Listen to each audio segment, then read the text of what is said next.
Radinović i rakometarac Abadžić, izvinete.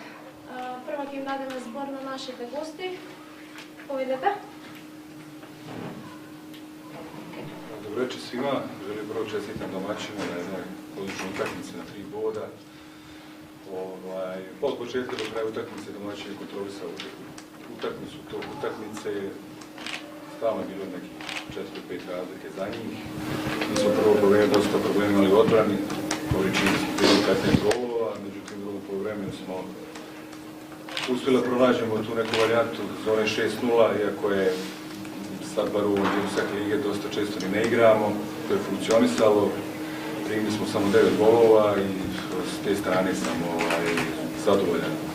Posebno zbog toga što smo pružili šansu nekim igračima koji do sada nisu mnogo igrali i jako me raduje što su oni tu šansu iskoristili. Dobijat će buduće više i još jednom čestitam domaćinu na nespornoj pobjedi, odličnoj igri i toliko.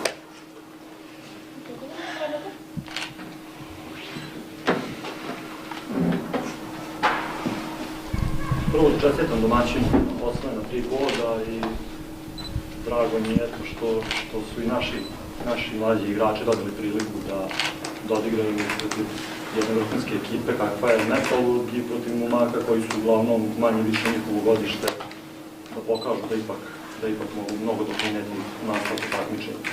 Mi možemo biti zadovoljni drugim poluvremenom, ostaje malo žal poslednjih par minuta što smo počeli da iskačemo iz toga što smo igrali toku utakmice i primimo još neke golove koje možda nismo trebali. Međutim, sve u svemu, mislim da možemo biti zadovoljni i spremati se za narednu utakmicu.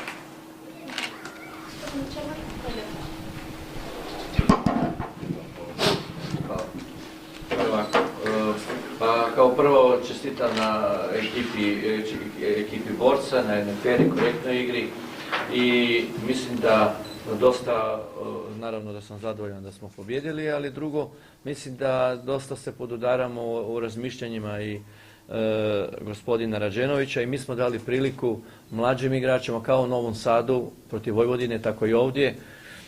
Znamo da i Filip i Marko moraju imati utakmica, znamo vrlo dobro da moramo istrpjeti neke i pogreške tako dalje, ali imali su i dobrih momenata i to moram reći i na tome ćemo istrajati sa našom politikom kluba koji smo rekli da u tom dvogodišnjem periodu ćemo pokušati još više pokušati uz naše iskusne i naše igrače koji godinama nose majicu Metalurga da osvježimo još sa nekim mlađim našim igračima koji će dati dodatno u budućnosti, dodatnu još motivaciju cijeloj ekipi i naravno i kvalitetu. Prema tome i naši igrači u pojedinim trenucima igre su dobro odigrali, imali smo i padova što se razumije u takvoj strukturi ekipe, jedno malo moramo i penale iskoristiti, opet smo došli u onu situaciju da ne znamo zabiti par golova, tako da u svemu mislim je jedna fer igra, korektna igra, mi smo mislim zaslužili pobjedu, gosti su se predstavili isto u jednom lijepom svjetlu, prema tome sad su reprezentativne utakmice. Naravno da bi želio da naši igrači u svojim reprezentacijama postignu dobre rezultate i naravno kao svaki trener da se vrate u svoje klubove zdravi i spremni za sve naredne utakmice. Eto, prvu igramo u Zagrebu Sekal ligi, nakon toga sa Lariohom i tako dalje i tako dalje. Imamo dosta utakmica i naravno sa vremenom će se priključiti i ovi igrači, neki koji danas nisu igrali, mislim i na Atmane, drugi koji nisu mali Manaskov i Onovski i tako dalje, ali kažem, takve utakmice treba koristiti da se da minutaža igračima od kojih očekujemo sutra da budu igrači koji će nositi isto tako klub Metalurg u budućnosti. Eto, toliko.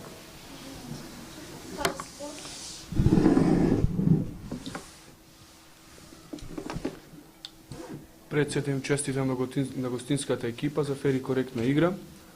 Ние влеговме максимално во овој надпревар, го држевме под контрола цел надпревар, цели 60 минути, водевме, имавме водство од 5-6 разлика, кои добро контролиравме и знаевме да ги искористиме слабостите на противникот.